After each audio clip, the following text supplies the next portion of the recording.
Pergunta ao programa Teologando. Em Josué capítulo 2 do versículo 1 até o 6 está escrito: Então Josué, filho de Num, enviou secretamente de Sitim 2 espiões e lhes disse: Vão examinar a terra, especialmente Jericó. Eles foram e entraram na casa de uma prostituta chamada Raabe, e ali passaram a noite. Todavia o rei de Jericó foi avisado: Alguns israelitas vieram aqui esta noite para espionar a terra. Diante disso, o rei de Jericó enviou esta mensagem a Raabe: Mande embora os homens que entraram em sua casa, pois vieram espionar a terra toda. Mas a mulher que tinha escondido os 2 homens respondeu: É verdade que os homens vieram a mim, mas eu não sabia de onde tinham vindo. Ao anoitecer, na hora de fechar a porta da cidade, eles partiram. Não sei por onde foram. Corram atrás deles. Talvez os alcancem. Ela, porém, os tinha levado para o terraço e os tinha escondido sob os talos de linho que havia arrumado lá. A pergunta é a seguinte: como pôde Deus que proibiu a mentira abençoar Raabe após ela ter mentido?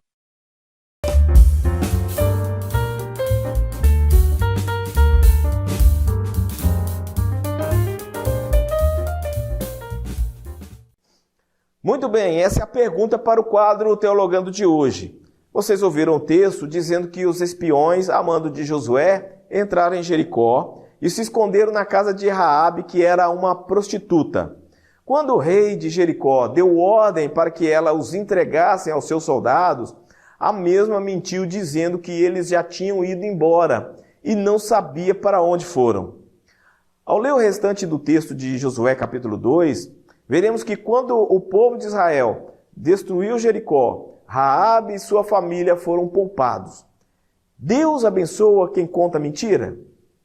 A primeira coisa a se observar aqui é que Raabe só tinha ouvido falar de Deus e do povo de Israel e de como ele vinha protegendo esse povo durante a caminhada no deserto. Então, ela era uma pessoa que ainda não deveria saber muito a respeito dos mandamentos de Deus. Tanto que, antes dos muros de Jericó serem derrubados, ela vivia naquela cidade como uma prostituta.